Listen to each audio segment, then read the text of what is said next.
तो आज हम लोग पढ़ने वाले हैं हार्मोनिक प्रोग्रेशन। हमने एपी पढ़ लिया है और जीपी भी पढ़ लिया है।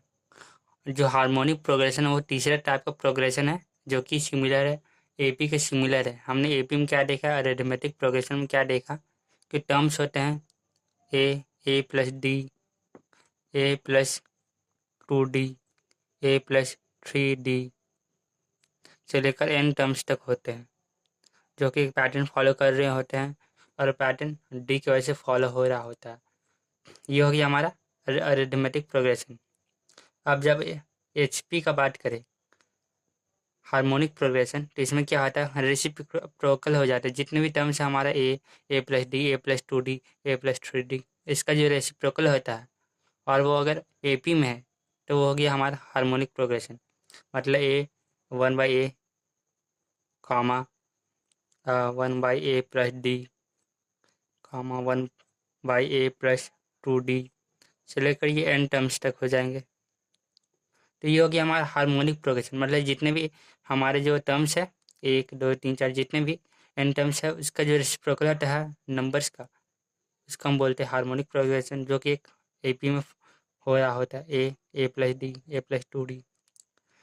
जैसे हम एपी का जनरल फार्मूला जानते हैं क्या होता है, उससे पहले हम देख लेते हैं हार्मोनिक प्रोग्रेशन का definition.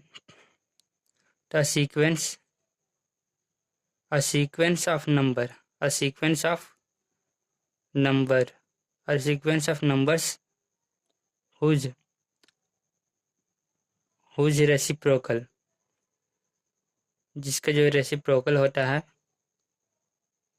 whose reciprocal of its terms, इसका जो टर्म्स होता है रेसिप्रोकल का, और फॉर्म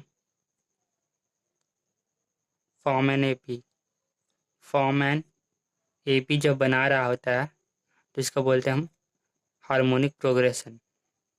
ये हो गया हमारा। अब हम जनरल फार्मूला जानते हैं एपी का। जनरल फार्मूला क्या होता है एपी का फाइंड करने के लिए, ए प्लस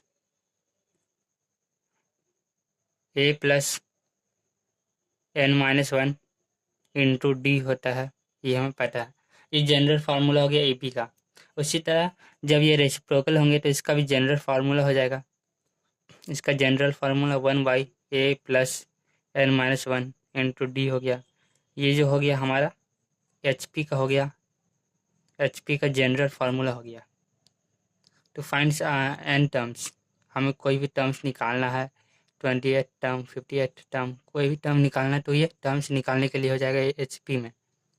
लेकिन अगर सम का बात करें तो जनरल फार्मूला है एपी में हमारा एस एन निकालने के लिए n/2 2a+n-1 इंटू डी है। ये हमारा है एस एन निकालने के लिए, जो कि एपी में है। लेकिन जीपी में ऐसा कुछ भी सम निकालने के लिए नहीं है। बस ये इसमें इसमें बस जनरल फार्मूला है एचपी का, ये 1/a+n-1 इंटू डी। ये हो गया, ये हो गया हमारा हार्मोनिक प्रोग्रेशन। अब जैसे हम देख लेते हैं, अगर मीन, हमने मीन जान चुके हैं एपी के लिए।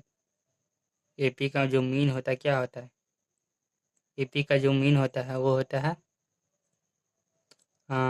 a+c by 2। अगर यहाँ बी है, अगर यहाँ बी है तो b =a+c/2 हो गया। ये हमारा मीन हो गया। लेकिन अगर हम बात करें एचपी का, तो यहाँ हो गया 2b =a+c। अगर 1/a है, 1/b है, 1/c है, तो इसका हो जाएगा हमारा क्या, वही डिफरेंस जब हम करेंगे इसका 1/c minus 1/b = 1/b minus 1/c करेंगे तो हमारे ऐसा आएगा। अब जब माइनस ए 1/a को इधर भेजेंगे हम तो हो जाएगा हमारा क्या, 1/c प्लस 1/a जब माइनस b उधर जाएगा तो हो जाएगा माइनस 1/b, तो 1/b प्लस 1/b हो जाएगा। अब ये हो गया। इसके बाद हो गया ये हमारा ये 1/b प्लस 1/b है, तो हम इसको लिख सकते हैं 1/c plus 1/a is equal to 2 × 1/b लिख सकते हैं। अब जब हम इसको लिखेंगे तो हो गया CA और A प्लस C हो जाएगा इज इक्वल टू 2 × b हो जाएगा, 2 × 1/b ये हो गया। अब इसको हम क्या करेंगे, तो 2 को हम इधर भेज देंगे तो हो गया हमारा डिवाइड में हो जाएगा, तो A plus C divide by CA into 1/2 is equal to B हो जाएगा, ये हो गया। अब इसको हम जब लिखेंगे तो हो जाएगा हमारा क्या, A प्लस C 2AC हो गया into is equal to B हो गया। अब इज इक्वल टू B नहीं 1/b था, इसलिए 1/b is equal to 1/b। जब हम इसको रेसिप्रोकल करेंगे तो हमारे जो आंसर आएगा वो आ जाएगा 2AC divided by A plus C is equal to B। ये हो गया हमारा मीन, ये हो गया हमारा मीन बिटवीन टू नंबर्स के बीच में, जो कि HP के लिए। ये सब हो गया हमारा। और इसमें एक चीज़ और पॉइंट कि जो हमारी कोई भी टर्म्स है AP में, हमारा कोई भी टर्म्स है वो 0 हो सकता है, ये हमें पता है। लेकिन HP में कोई भी टर्म 0 नहीं हो सकता, क्योंकि अगर 0 होगा तो इसका रेसिप्रोकल तो 0 ही होता है। इसलिए HP में हम 0 नहीं लिखेंगे, कोई टर्म्स 0 नहीं होगा।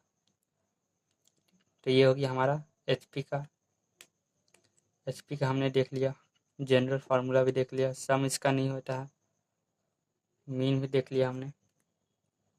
तो आज के लिए बस इतना ही।